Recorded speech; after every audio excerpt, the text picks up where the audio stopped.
Olá pessoal, tudo bem? Nós vamos agora para a nossa aula assíncrona, né? Onde a gente vai resolver os exercícios do capítulo de dinâmica do movimento circular, né? Aquele que tem força centrípeta e tudo mais, tá? Então eu vou resolver esses exercícios aí para vocês, tá legal? Eu vou compartilhar minha tela com vocês, né? Vamos para a nossa tela de solução. Nós estamos aí na página 123 do seu livro, tá? Página 123 do seu livro, onde vamos dar uma reduzida aqui, como a gente sempre faz, e vamos lá. Exercício número 1, isso aqui eu não vou precisar dessa solução. Exercício número 1, ficha resumo número 1. Considere a Lua, que a Lua descreve uma órbita circular em torno da Terra. Assim sendo, assinale a opção em que estão mais bem representadas a força resultante Fr sobre o satélite e sua velocidade. Olha, a velocidade é sempre tangencial à trajetória, e se ela está descrevendo um movimento circular em torno da Terra, significa, né, a gente acredita que esse movimento circular seja pelo menos perto do uniforme, então eu vou ter, como ele não falou que não é, eu vou acreditar que é. Tá? Então eu vou ter a minha força resultante sendo a resultante centrípeta. Ora, sendo a resultante centrípeta, então peraí, a força resultante tem que ser perpendicular à velocidade, portanto letra D é a opção. Tá? A velocidade é tangente à trajetória, força centrípeta perpendicular à trajetória, portanto, força perpendicular à velocidade, ok? Letra D. Número 2, a figura representa a seção vertical de um trecho de rodovia. Os raios de curva dos pontos A e B são iguais e o trecho que contém C é horizontal.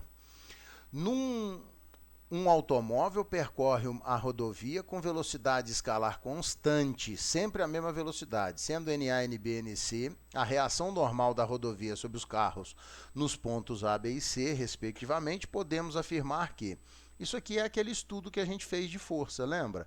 A gente chegou a fazer esse estudo de força. O que vai acontecer aqui? Eu vou pegar essa figura, vou trazer essa figura aqui para o nosso campo de solução, né?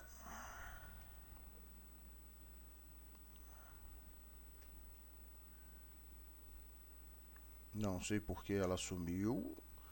Vamos lá. Ah, apareceu até que enfim, né? Então, o que vai acontecer aqui assim? Olha, em todos os três vai atuar normal e peso. Tá? Em todos os três eu vou ter a atuação da normal e do peso. O peso é vertical e para baixo em todos eles. Então, vertical e para baixo e do mesmo tamanho porque é o mesmo corpo, tá? Então é o mesmo peso aqui assim, atuando em três lugares diferentes, né? Porque é o mesmo corpo que foi para posições diferentes. Então esse aqui está o peso, peso e peso. Ora, o que eu posso dizer da normal? A normal, bom, no terceiro caso, eu sei que a normal é igual ao peso, porque o plano é horizontal, então a normal atua na vertical e é igual ao peso. Depois eu faço a setinha. No segundo caso, essa normal tem que ser maior que o peso. Por quê? Porque a resultante aponta para o centro e o centro fica aqui em cima.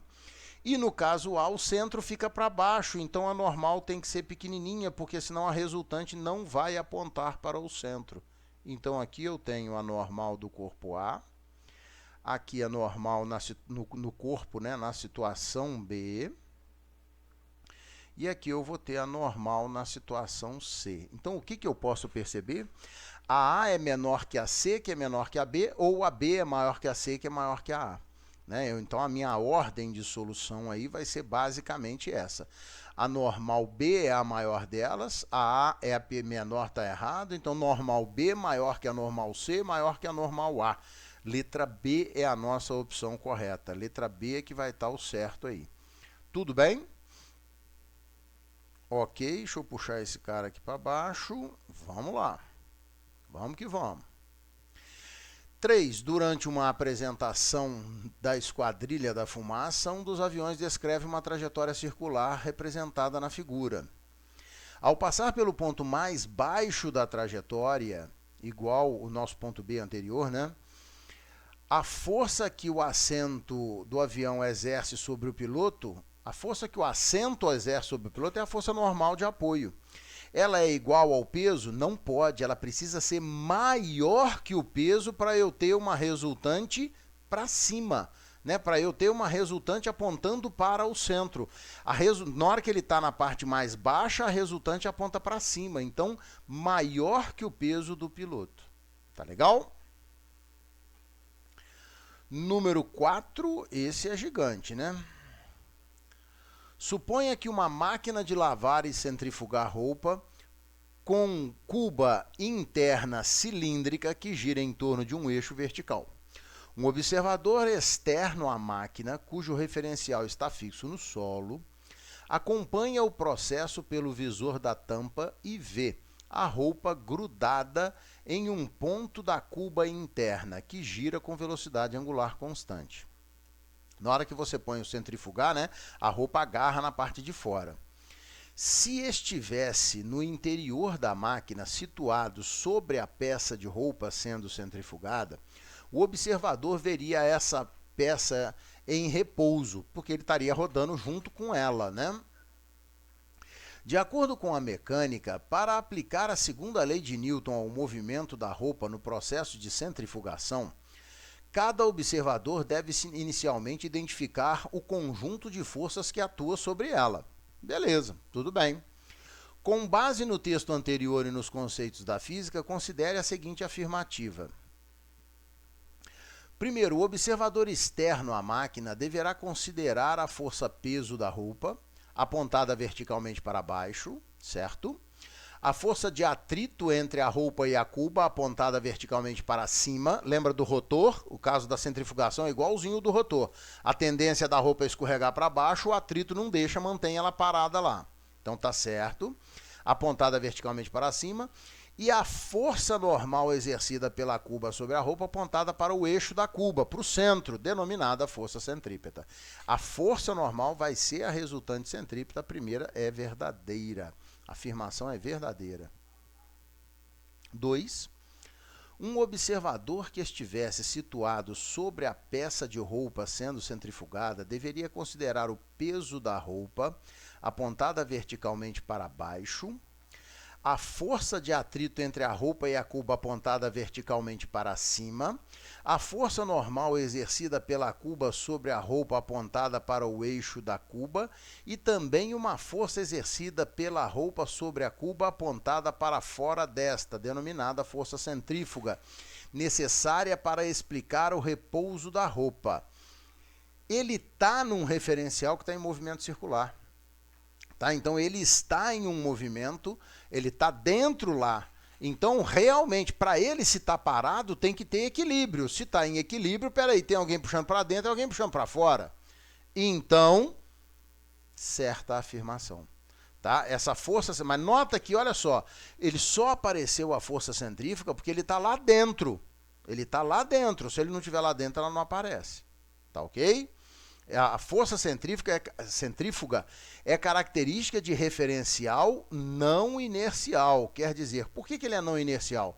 Porque ele está lá dentro da cuba e tem aceleração centrípeta nele. Então, ele não tem inércia. Ele está sofrendo a força centrípeta. Tá? A afirmação, então a 2 está certa, né? Afirmação 3, o referencial fixo no solo, utilizado pelo observador externo da máquina, é chamado de não inercial, já está errado. E o referencial utilizado pelo observador postado sobre a roupa sendo centrifugada é denominado de inercial. Não, é exatamente o oposto. É exatamente o contrário. Letra D, somente 1 e 2 são verdadeiras. Somente a 1 e a 2 são verdadeiras. Tá certo? Tudo bem? Número 5. Ao fazermos uma curva, sentimos o efeito da força centrífuga. A força que nos joga, entre aspas, para fora da curva e exige certo esforço para não deixar o veículo sair da trajetória. quanto maior a velocidade, mais sentimos essa força. Ela pode chegar ao ponto de tirar o veículo do controle, provocando um capotamento ou a travessia da pista, com colisão com outros veículos ou atropelamento de pedestres e ciclistas. Bem trágico o texto, mas é verdadeiro. A citação anterior apresenta um erro conceitual bastante frequente. Suponha o movimento descrito analisado em relação ao referencial inercial, conforme a figura a seguir. Olha as figurinhas aí, em relação ao exposto, assinale a proposição correta. Bom, vamos voltar lá em cima. Apresenta um erro. Qual é o erro? É essa força centrífuga. Se você está num referencial inercial, se você está sentado dentro do carro, bonitinho ali, mas se você está fora do carro, observando o carro ali, o que acontece é o seguinte, não tem ninguém te puxando para fora. O que tem te puxando para fora, que não está te puxando para fora, é a inércia. A inércia é a tendência do corpo andar em linha reta. Como ele entra na curva, a tendência dele é sair da curva para continuar andando naquela linha reta que ele estava. Então, quem está fora da curva não entende aquilo como alguém puxando para fora, entende como inércia. Se você está dentro do carro, aí você não entende isso, você está num referencial não inercial, aí você vai ser puxado para fora. Aí você vai falar, ó, tem alguém me puxando para fora. Mas quem está te puxando para fora? Ninguém. Então não obedece às leis de Newton, porque toda ação corresponde a uma reação. Quem que fez essa força? Ninguém, então ninguém respondeu a essa força, entendeu? Então, esse sistema está errado aí em cima disso, tá? Aí ele fala, olha, para um sistema inercial, lá, o que que acontece? Ó, eu tenho peso normal e força centrípeta. Essa força centrípeta é a força de atrito do pneu com o chão. E aí, né, a vista superior aqui. Em relação ao exposto, assinale a proposição correta. Um veículo de massa M percorre determinada curva de raio R sem derrapar, com velocidade máxima de módulo constante V. Um segundo veículo com pneus idênticos ao primeiro, com massa 4 vezes maior, 4m, deverá percorrer a mesma curva sem derrapar com uma velocidade máxima constante de módulo 2 vezes menor. Espera aí. Esse aqui é o exercício, deixa eu só anotar aqui, é o 5. Então, ó, exercício 5, afirmação 01. O que vai acontecer é que a resultante centrípeta, nesse caso, vai ser a força de atrito. Então, eu vou ficar com mv ao quadrado sobre r é igual a μ vezes a normal, onde, nessa situação, normal é igual ao peso.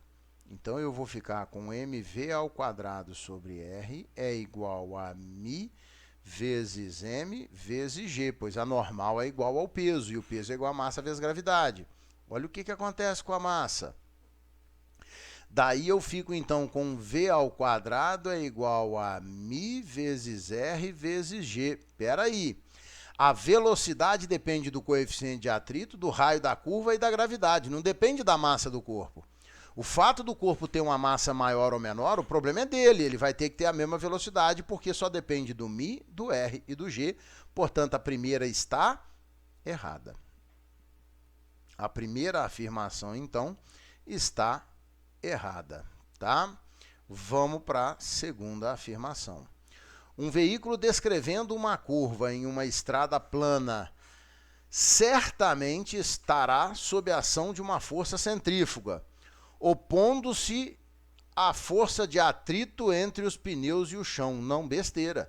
A resultante, olha, ele está colocando a força centrípeta como se fosse uma força do sistema. Não.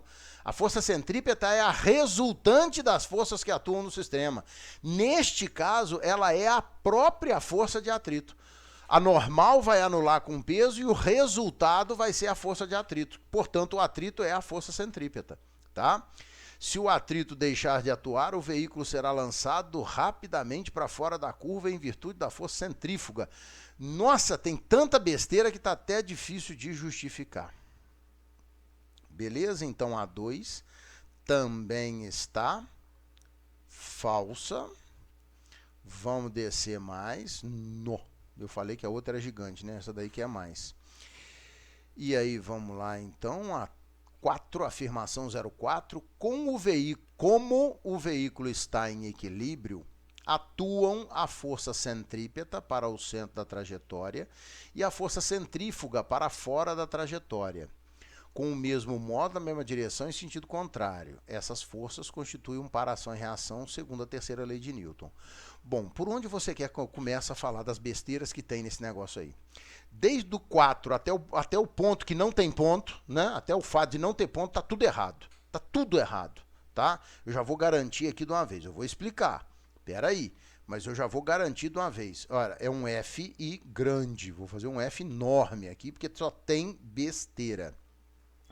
Como o veículo está em equilíbrio? O veículo não está em equilíbrio. Se ele está para estar em equilíbrio, isso é inércia, movimento retilíneo uniforme. Se ele está fazendo curva, ele não está em equilíbrio. Existe uma resultante de força, e essa resultante aponta para o centro. Essa resultante tem comportamento centrípeta que vai fazer a curva acontecer.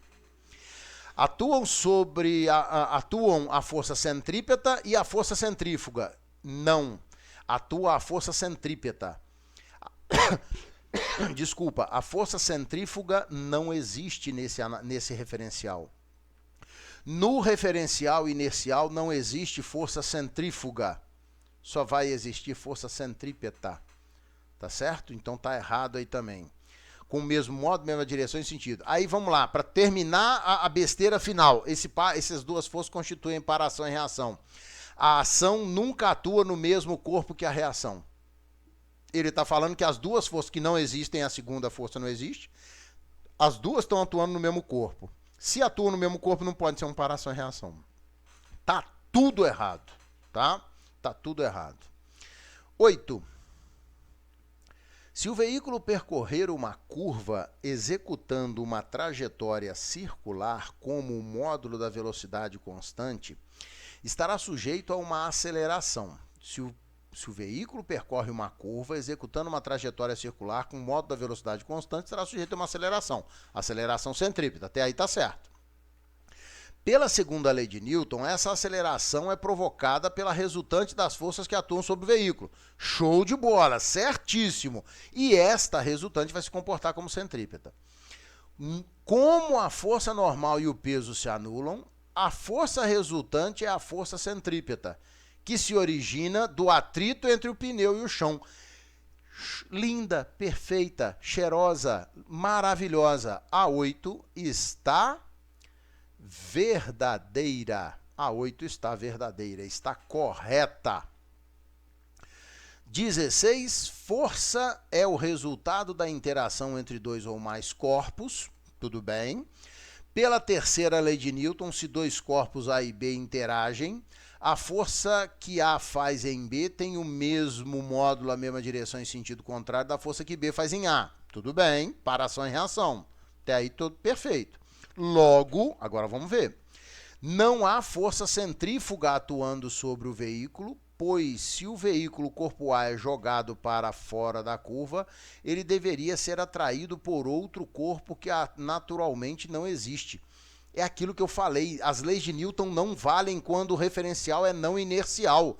Então essa daí também está certa, também está correta. Então, olha, muito bem, 16 com 8, né? D como resposta a soma das corretas, 16 com 8, a resposta então vai ser 24, tá? 16 mais 8, ok? Mais uma vez, a força centrípeta, a resultante centrípeta é o resultado das forças que atuam no corpo, ponto, acabou aí. Eu estou analisando por um referencial na Terra, um referencial inercial. Se você estiver dentro do carro, você está sofrendo aceleração. O seu referencial é viciado, o seu referencial é não inercial. Aí tem uma força puxando para fora. Aí vai ter uma força te puxando para fora. Aí é outros 500, aí é outra análise. Tá legal? Então, no referencial que existe uma, não existe a outra. Tá legal? Muito bem, vamos para exercício número 6. Suponha que dois objetos idênticos façam um movimento circular uniforme de mesmo raio, mas que um objeto dê sua volta 2 vezes mais rápido do que o outro. A força centrípeta necessária para manter o objeto mais rápido nessa trajetória é a mesma força centrípeta para manter o objeto menor? Olha, o que eu sei é o seguinte, a resultante centrípeta, tá? A resultante centrípeta, esse é o 6, tá? Ela é dada por mv ao quadrado sobre o raio. Por sua vez, no movimento circular, essa velocidade pode ser dada por 2πr sobre t. Portanto, eu posso escrever a minha força centrípeta como sendo isso aqui, ó, vezes v ao quadrado, que é 2πr sobre t elevado ao quadrado. Uma coisa estranha, né? A gente não usa isso normalmente. Então, eu vou ficar com m sobre r, aqui vai ficar 4π ao quadrado, r ao quadrado sobre t ao quadrado. R ao quadrado com r corta. A minha resultante centrípeta, então, vai ficar m 4π ao quadrado vezes r sobre o t ao quadrado. Nota que a minha resultante centrípeta depende do período e do raio, porque o resto é constante. O raio ele falou que é constante, é a mesma curva. Dois objetos idênticos têm a mesma massa, façam um movimento circular uniforme de mesmo raio, tem o mesmo raio. Só que um objeto dá a volta 2 vezes mais rápido, então o tempo de um é maior que o tempo do outro. Ora, se afetou o tempo, afetou a força centrípeta. Então a força centrípeta tem que ser diferente. Quem gasta menos tempo, o tempo está no denominador, né? Quem gasta menos tempo, quem tiver tempo menor, então se o tempo for menor, vai ter uma força centrípeta maior. Vai ter uma força centrípeta maior. Então, peraí. Mas que o objeto dê 2 voltas mais rápido que o outro. Então, vamos lá. Podemos falar que a força centrípeta necessária para manter o objeto rápido nessa trajetória, o rápido é o que tem tempo menor, então tem força maior. A força centrípeta desse cara é a mesma que a força centrípeta do outro? Não. É 1/4 da força do outro. Ah, ele botou aqui 2 vezes mais rápido. Então, peraí. Um vai gastar isso daí.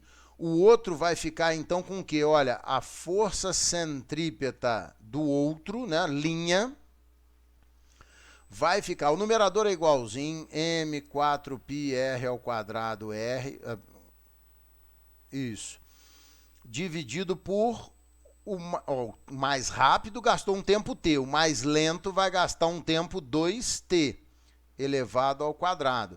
Portanto, o mais lento, ele vai ser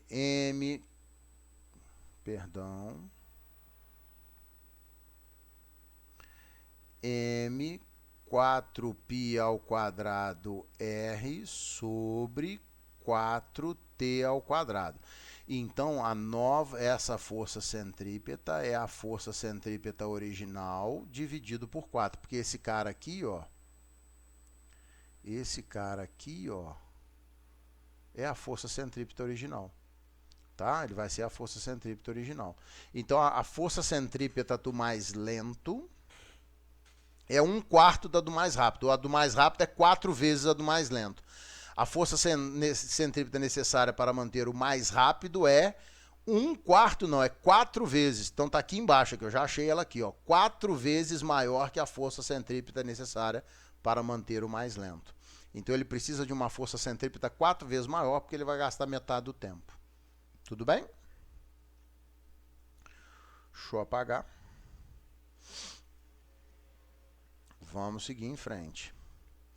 Um trem rápido francês, conhecido como TGV, trem de grande velocidade, viaja de Paris para o sul com uma velocidade de cruzeiro de 216 km por hora.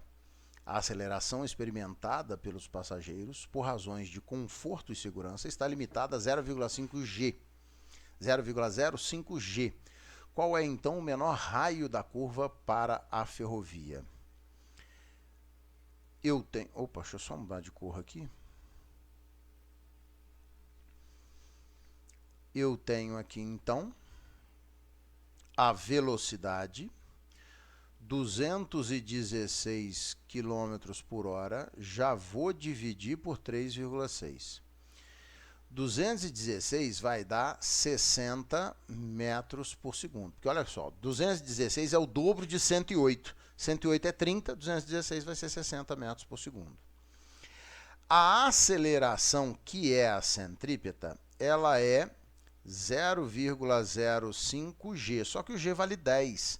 Então, essa aceleração centrípeta é 0,05 vezes 10, ou essa aceleração centrípeta é 0,5 metros por segundo ao quadrado. Então, eu tenho a aceleração. Qual é o menor raio? Ora, esse aqui não é nem de dinâmica, né? Porque a aceleração centrípeta é v ao quadrado sobre r. Então, eu tenho que esse cara aqui é 0,5. Eu tenho que esse aqui é 60 elevado ao quadrado sobre r. O meu r, então, 6 vezes 6, 36, 00. Dividir por meio é multiplicar por 2, 7.200 metros, ou 7,2 quilômetros, letra A. 7,2 quilômetros, certo? Muito bem, vamos fazer o 8 então. Um avião descreve um movimento, em seu movimento, uma trajetória circular no plano vertical, um loop de raio 40 metros, apresentando no ponto mais baixo de sua trajetória uma velocidade de 144 km por hora. Então, espera aí, o 8. Eu vou colocar a figura aqui, ampliar ela um pouquinho só, não precisa muito. Levo ela lá para cima, vou botar ela aqui mesmo. Eu sei que o raio da trajetória é 40 metros, beleza? E a velocidade é 144 km por hora. Ora, 144 km por hora dividido por 3,6. 144 é o dobro de 72. Então, 72 é 20, 144 vai ser 40 metros por segundo. Olha, o que vai estar acontecendo aqui no avião? Eu quero é aqui. Vai ter força-peso para baixo, a peso do camarada, né? Que tem... desculpa aqui, né? Sabendo que o piloto do avião tem massa 70 kg, a força de reação normal aplicada pelo banco sobre o piloto, no ponto mais baixo da trajetória. Então, olha, eu tenho aqui assim a força-peso atuando aqui para baixo e vou ter para cima a força normal de apoio. Opa, foi mal. Esqueci da reta. Essa força normal de apoio aponta para o centro. Então, essa daqui é a normal do piloto.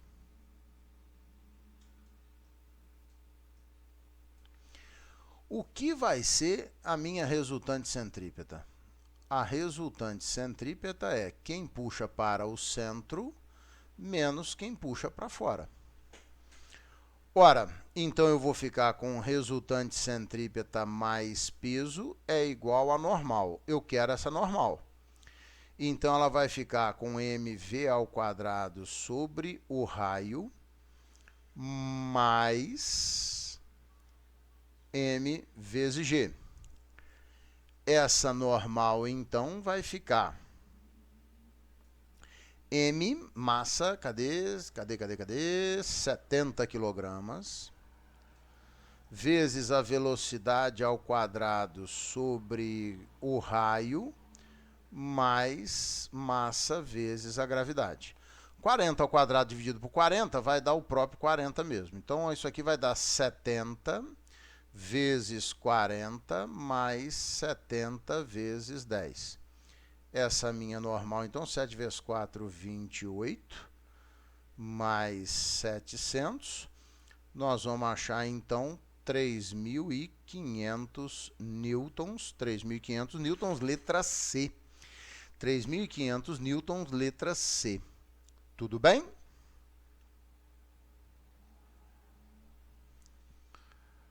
Ok.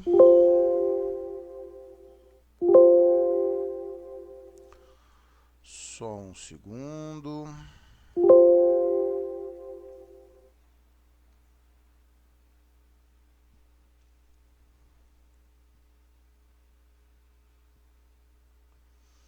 Número 9. Um veículo de peso 1,6 vezes 10 elevado à quarta newton percorre um trecho de estrada em lombada com velocidade escalar constante 72 km por hora. A intensidade da força normal que o leito da estrada exerce no veículo quando ele passa no ponto mais alto da lombada é 8 vezes 10 a terceira newton. Então, ó, a normal vale isso. Parte da lombada confunde-se com um setor circular de raio R, como mostra a figura. Usando G 10 metros por segundo ao quadrado, determine em metro o valor do raio. Então, olha, o que eu tenho aqui? Eu tenho peso para baixo e normal para cima. Nós vamos ter ali, então, o peso virado para baixo.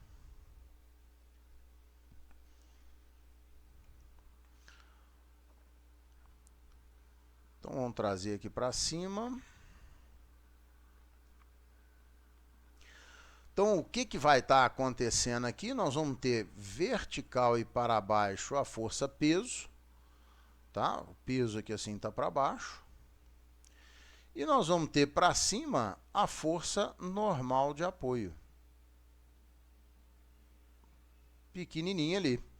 Uma normal pequenininha ali. Por que a normal é pequenininha? Porque a resultante tem que estar para baixo. Né? Então, olha, eu tenho o peso já de uma vez. Peso vai ser 1,6 vezes 10 elevado à quarta newton.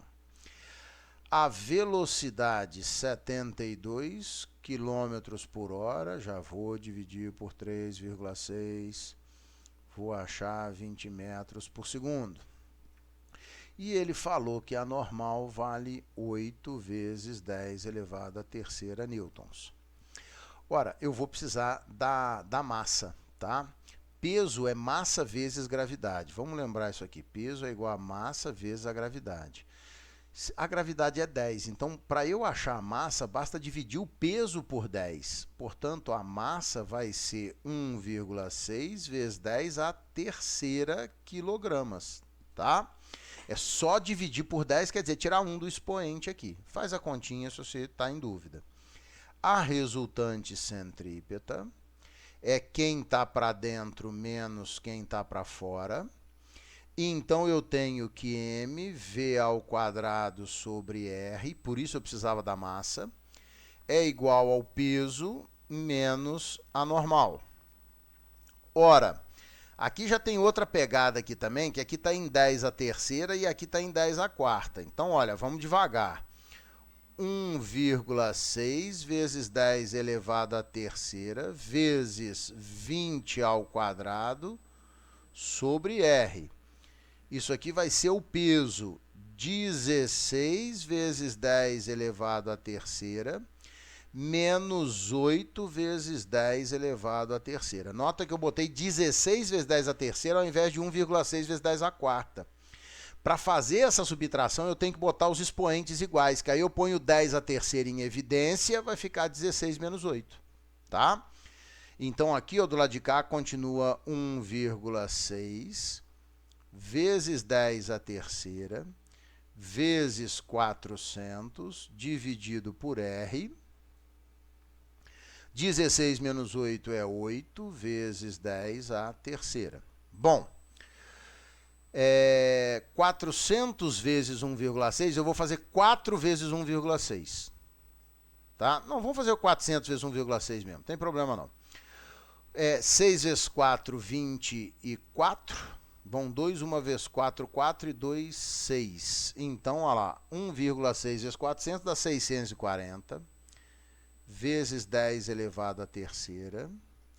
Vou trazer o 8 vezes 10 à terceira para cá e vou levar o raio para lá. Então, ó, passei o raio multiplicando, passei o 8 dividindo. Por que eu deixei o 10 à terceira quieto? Porque ele ia cortar. 64 por 8 dá 8, então eu vou ter 80 é igual a R, ou o raio é 80 metros. O raio, então, será de 80 metros. Tudo bem? Número 9. Deixa eu buscar a figura de uma vez.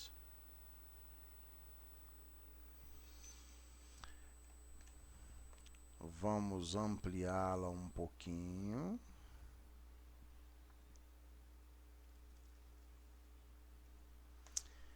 Esse é o 10, né?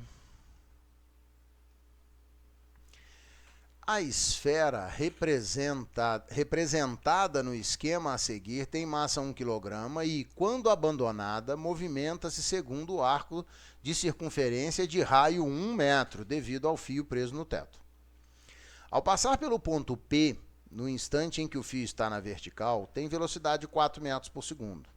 Considerando g 10 metros por segundo ao quadrado, a tração do momento em que a esfera passa pelo ponto P é em newtons quanto?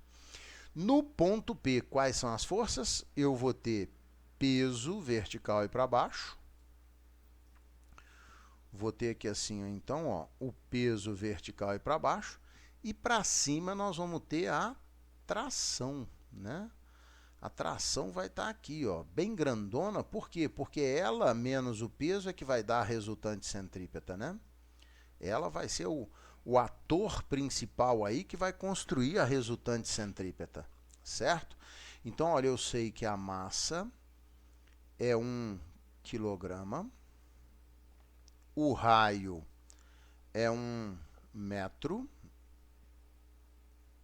a velocidade é 4 metros por segundo, a gravidade é 10 metros por segundo ao quadrado. Eu acho que eu anotei tudo. Muito bem, vamos ver o que vai acontecer aqui então. Ele quer o valor da tração. Ora, eu sei que a resultante centrípeta é quem puxa para dentro menos quem puxa para fora. Como eu quero a tração, então eu vou ficar com resultante centrípeta mais tração é igual ao peso. Desculpa. Resultante centrípeta mais o peso é igual à tração. Portanto, a minha tração vai dar... Nota que ela está fazendo o papel da normal, né? Em alguns exercícios para trás aí. Aqui eu vou ficar com mv ao quadrado sobre 2 mais m vezes g. Minha tração, então, vai ser massa vezes velocidade ao quadrado dividido por 2 mais massa vezes gravidade. Desculpa, o raio é 1 metro. Olha o vacilo que eu cometi aqui, ó. Eu confundi mv ao quadrado sobre 2. Eu coloquei energia cinética. Presta atenção, tá? Isso aí a gente confunde mesmo, viu? É mv ao quadrado sobre r e o r vale 1, tá? Toma cuidado, tá? Porque força centrípeta é mv ao quadrado sobre o raio. Energia cinética é mv ao quadrado sobre 2. Sem querer, você coloca uma no lugar da outra. 4 vezes 4 dá 16. 1 vezes 10 dá 10. Eu vou achar uma tração, então, de 26 newtons. 26 newtons, letra D. Tá? 26 newtons, letra D. Ok.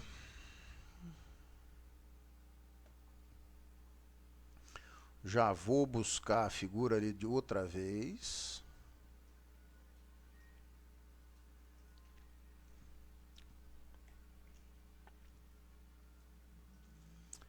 Ora, eu tenho aí, né, um pêndulo cônico, né? A gente já viu lá atrás como é que ele funciona, mas não tem problema nenhum, né? Vamos fazer o exercício, vamos ver se vai dar, né? O pêndulo cônico está rodando aí, beleza. O pêndulo cônico da figura abaixo é constituído por um fio ideal de comprimento L e um corpo de massa 4 kg, preso em sua extremidade, em uma de suas extremidades, e a outra é fixada no ponto P, descrevendo uma trajetória circular de raio R no plano horizontal. Tá a figurinha aí. O fio forma um ângulo θ em relação à vertical. A força centrípeta que atua sobre o corpo é... Primeira pergunta, quais são as forças que atuam no corpo? Eu vou ter peso para baixo, tá? Vou ter a força-peso para baixo, tá aqui. Vou ter a força de tração para cima, Vou ter a força de tração acontecendo aqui assim, ó, para cima. Deixa eu botar ela no tamanho mais ou menos que vai dar certo aqui. Eu acho que esse aqui vai dar certo. Então essa daqui é a tração, tá? E só as duas, acabou. Só existem essas duas forças atuando no meu sistema. Ora, a soma dessas duas, a resultante dessas duas, vai me dar a resultante centrípeta. Então, a força centrípeta vai sair, ó, paralelo ao peso, riscando na pontinha da tração. E agora eu vou colocar a paralela à tração, passando pela pontinha do peso. Então, eu vou colocar aqui assim, ó, até que deu certinho, bonitinho. Então, ó, eu tenho aqui assim. Aí, a minha resultante centrípeta vai ser aquela que atua, né? É a diagonal desse paralelogramo, né? Desse paralelogramo, método da soma pelo paralelogramo. Então, aqui assim, ó, de verde está a minha resultante centrípeta.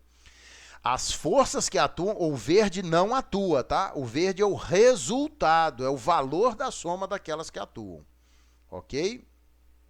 O fato é que esse ângulo θ é esse ângulo θ aqui, ó. Esse ângulo θ aqui assim. E aí, lembra, eu pego aqui agora, eu trago, vou botar a força centrípeta primeiro aqui, para eu poder liberar o verde ali. Então, ó, eu vou botar grandão, tá? Fazer um negócio maiorzão assim, para a gente poder ver com espaço, né? Ter espaço para escrever dentro e tudo mais, né? Então, eu tenho aqui assim minha resultante centrípeta. Vou ter tração. Aqui assim, ó. Eita, nós, eu esqueço desse negócio. Eu vou ter a tração aqui assim, tá? Mais ou menos, né? Falei que eu ia fazer grande. Tração. E vertical e para baixo. Fechando, portanto, agora o meu De novo, cebola.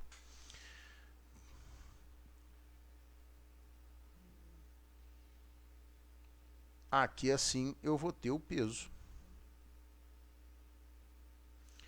Esse aqui assim então é o peso. E aqui assim vai ser o ângulo θ. Eu quero a força centrípeta. Espera aí. A força centrípeta é o cateto oposto e eu só conheço o peso, né? Aqui, ó, só a massa de 4 kg. Então a gente usa tangente, lembra? Tangente. Por que eu estou usando a tangente? Porque eu não conheço a tração e nem estou preocupado em saber essa tração. Então, eu vou usar a tangente. Portanto, né, a força centrípeta. Então, eu sei que a força centrípeta vai ser dada por peso vezes a tangente. Ou seja, massa vezes a gravidade vezes a tangente do ângulo θ. Minha força centrípeta, então, massa vezes a gravidade, a tangente, puxa vida, ele não me deu a tangente, caramba, mas me deu o seno e o cosseno. Aí vamos aqui embaixo, aqui, ó, tangente de um ângulo, ela é dada pelo seno desse ângulo dividido pelo cosseno desse ângulo. Portanto, a tangente de um ângulo, neste caso aí, é 0,6 dividido por 0,8, ou seja, 3/4. Então, a minha tangente aqui vale 3/4. Sempre que você precisar da tangente, basta dividir o seno pelo cosseno, tá? O 4 corta, 30 newtons. Então está aqui a minha resposta do exercício, 30 newtons. Tudo bem? Se não tiver bem também, eu não estou aí, né? Você está vendo a gravação, né? Então não tem jeito, né? Mas tudo bem. Qualquer coisa você me pergunta depois, tá? Lembra que a gente vai ter aquela aula de dúvidas, né? Na semana da véspera, na semana da prova, né? Então você pode me perguntar lá, tá? Você pode levantar as questões do vídeo lá, tá ok? Ou até antes, em qualquer outra aula nossa também. Número 12. A figura representa dois atletas numa corrida percorrendo uma curva circular. Cada um em sua raia. Olha lá, um está na raia escura, o outro está na raia clara. Eles desenvolvem velocidades lineares com módulos iguais e constantes num referencial fixo no solo. Portanto, os dois têm a mesma velocidade linear, em metro por segundo. 10 metros por segundo, 10 metros por segundo, entendeu? Eles têm a mesma velocidade linear. Atendendo à informação dada, assinale a resposta correta. Em módulo, a aceleração centrípeta de A é maior que a aceleração centrípeta de B. Espera aí. A aceleração centrípeta é V² sobre R. Então, espera aí. A velocidade é igual, mas o raio não é. O A tem raio menor. Se ele tem raio menor, ele vai ter aceleração centrípeta maior. A aceleração centrípeta de A é maior que a aceleração centrípeta de B. Já é essa daqui. Eu vou ver as outras, mas a resposta certa já é essa. Em módulo, as velocidades angulares de A e B são iguais? Não são iguais. Eles têm velocidades lineares iguais. Lembra que aqui, olha, eu tenho que V é igual a ômega R. Ora, o V é igual, o raio é diferente, o ômega tem que ser diferente. Não tem jeito. Não tem que ter como dois igual e um só ser diferente. C. A poderia acompanhar B se a velocidade angular de A fosse maior do que a de B, em módulo. Não, para A acompanhar B, os dois tinham que ter a mesma velocidade angular. Então, quando ele falou que são velocidades angulares diferentes, dançou, já não é igual mais. Não pode acompanhar, tá? D. Se as massas dos corredores são iguais, a força centrípeta sobre B é maior que a força centrípeta sobre A. Não lá pela letra A. A força centrípeta, olha aqui, ó. Força centrípeta, de um modo geral, não é massa vezes a aceleração centrípeta? Se as massas são iguais, quem tiver aceleração centrípeta maior vai ter força maior. Então a do A é maior do que a do B. Se A e B estivessem correndo na mesma raia, as forças centrípetas teriam módulos iguais independente das massas. Não, porque aí eles teriam acelerações centrípetas iguais, mas se eles tivessem massa diferente, iam ser diferentes, confirmando, letra A é a nossa resposta certa, tá? Letra A. Ok? Número 13. Rotor é um brinquedo que pode ser visto em parques de diversões. Consiste em um grande cilindro de raio R que pode girar em torno de seu eixo vertical central. Após a entrada das pessoas no rotor, eles encostam-se nas paredes e este começa a girar. O rotor aumenta sua velocidade de rotação até que as pessoas atinjam a velocidade V, quando então o piso é retirado. As pessoas ficam suspensas como se estivessem ligadas à parede interna do cilindro, enquanto o mesmo está girando sem nenhum apoio debaixo dos pés e vendo um buraco abaixo delas. Lembra da máquina de lavar roupa? Em relação à situação descrita, é correto afirmar que a força normal, ou seja, a força que a parede faz sobre a pessoa encostada na parede do rotor em movimento é uma força centrípeta, exatamente. A primeira é verdadeira, a 1 está verdadeira. A força normal se comporta como resultante centrípeta, é isso mesmo. Quem que vai estar atuando aqui? Ó, eu vou ter peso para baixo, força de atrito para cima e normal para o meio, tá?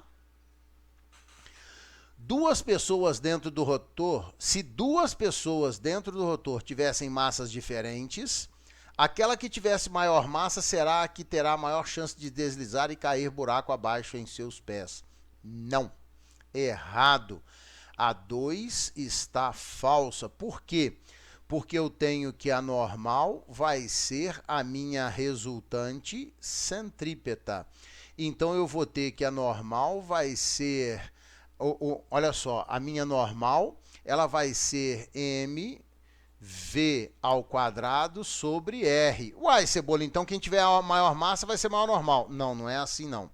Lembra que a normal é que gera a força de atrito. Quem está sustentando na realidade é a força de atrito.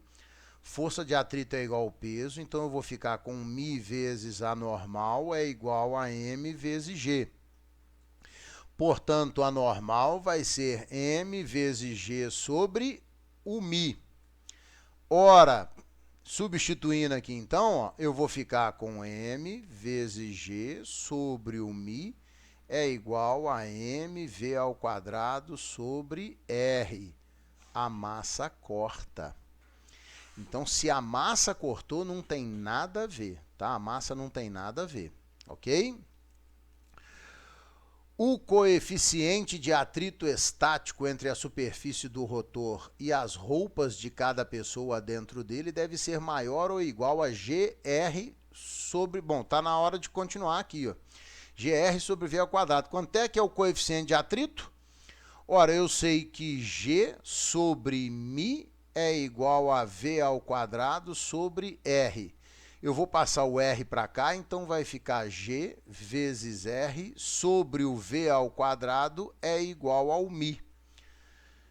G vezes R sobre V ao quadrado. A 0,4 está certa. Essa daqui está verdadeira, né? Na hora que você desenvolve aqui, olha lá, o μ realmente é GR sobre V ao quadrado. O coeficiente de atrito estático entre a superfície do rotor e as roupas de cada pessoa dentro dele é proporcional ao raio do rotor. É proporcional ao raio aqui, ó. Quanto maior o raio, maior tem que ser o coeficiente de atrito. A 8 está certa também. O coeficiente de atrito estático entre a superfície do rotor e as roupas de cada pessoa dentro dele é proporcional à velocidade. Não. É inversamente proporcional à velocidade. A velocidade está no denominador. Quanto maior a velocidade, menor é o coeficiente. Então, a 16 está falsa. A resposta do nosso exercício, então, vai ser a soma das verdadeiras. 8 e 4, 12 e 1, 13. Então, vai dar 13 a nossa soma aí. Ok? Número 14. Uma estação espacial foi projetada com formato cilíndrico de raio igual a 100 metros, como ilustra a figura a seguir. Para simular o efeito gravitacional e permitir que as pessoas caminhem na parte interna da casca cilíndrica, a estação gira em torno de seu eixo com velocidade angular constante ômega. As pessoas terão sensação de peso, como se estivessem na Terra, se a velocidade ômega for de aproximadamente quanto? Olha, essa velocidade ômega, ela tem que simular para mim a aceleração centrípeta. Então, a aceleração da gravidade, desculpa. Quer dizer, a aceleração centrípeta, então, vai ser a própria aceleração da gravidade. E aí eu vou ter que a aceleração centrípeta é ômega ao quadrado vezes o raio. Então, eu vou ficar com 10 é igual a ômega ao quadrado vezes 100, ou 10 sobre 100 é igual ao ômega ao quadrado. Esse ômega ao quadrado, então, é 0,1. 10 sobre 100 é 1 sobre 10, né? Isso aqui é a mesma coisa que eu escrever 1 sobre 10. 0,1. O ômega, raiz quadrada de 0,1, é aproximadamente 0,3 radianos por segundo. Ué, Cebola, 0,3 é 0,3 vezes 0,3 dá 0,09, que é quase 0,1, tá? Então, resposta 0,3, letra B, tá certo? Resposta letra B. Tudo bem?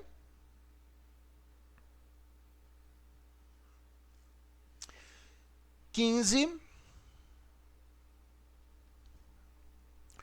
Um caminhão com massa total 10.000 kg está percorrendo uma curva circular plana e horizontal de 72 km por hora, a 72 km por hora, ou seja, 20 metros por segundo. Quando encontra uma mancha de óleo na pista e perde completamente a aderência. O caminhão encosta então em um muro lateral que o acompanha a curva que o mantém em trajetória circular de raio 90 metros. O coeficiente de atrito entre o caminhão e o muro é 0,3. Podemos afirmar que, ao encostar no muro, o caminhão começa a perder velocidade à razão de aproximadamente quanto? Ora, eu tenho uma massa de 10.000 quilogramas, uma velocidade de 20 metros por segundo, 20 metros por segundo, um raio de trajetória de 90 metros e um coeficiente de atrito de 0,3. Olha, o que vai acontecer aqui é o seguinte, como o caminhão apoiou no muro, a normal vai funcionar como força centrípeta. Tá? Então eu vou ter aqui assim, olha, a normal se comportando como resultante centrípeta, ok? Por sua vez, eu sei que força de atrito, ela é igual ao μ vezes a normal. Bom, o que vai acontecer aqui então? Eu vou ter essa força de atrito aqui, vai atuar como força de desaceleração no corpo. Então vamos devagar? Vamos calculando as coisas devagar. Isso que eu fiz uma lenha aqui agora, né, que apagou tudo. Vamos voltar então, né? Eu apertei o botão errado aqui. Então, olha, eu vou voltar aqui, tá? Ó. Vamos calcular isso aqui com calma. Normal, então, é mv² sobre o raio. Tá? Então, eu vou ter aqui a normal, vai ser 10.000 vezes o V, 20, ao quadrado, sobre o raio, que é 90. Eu já vou cortar um zero aqui. Então, a normal vai ficar 1.000 vezes 400 sobre 9. Um valor bem ruim, né? Uma continha bem chata, né? Vai dar, então, 400.000, vou deixar indicado, tá? 400.000 sobre 9 newtons. Esse é o valor da minha normal. Eu sei que a força de atrito, ele é o μ vezes a normal.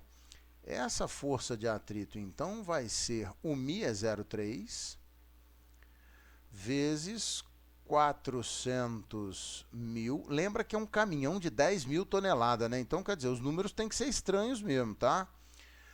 0,3 por 9, isso aqui vai dar 0,1 por 3. 0,1 vezes 400.000 é 40.000, dividido por 3. Essa é a minha força de atrito. E esta força de atrito, ela vai ser massa vezes aceleração. É ela quem vai gerar a desaceleração.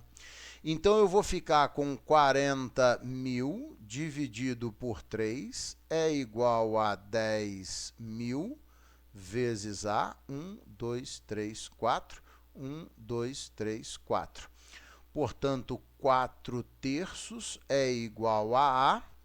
4/3, isso aqui é aproximadamente 1,3 metros por segundo ao quadrado.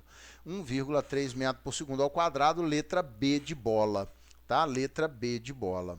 Galera, olha, os exercícios estão aí para vocês, tá? Dá uma olhada, assiste quantas vezes quiser. Não entendeu? Fala comigo na aula, a gente vai na aula, a gente discute, a gente conversa. Eu explico de novo qualquer exercício que você quiser. Tá legal? Um grande abraço, um beijo do Cebola. Até a próxima.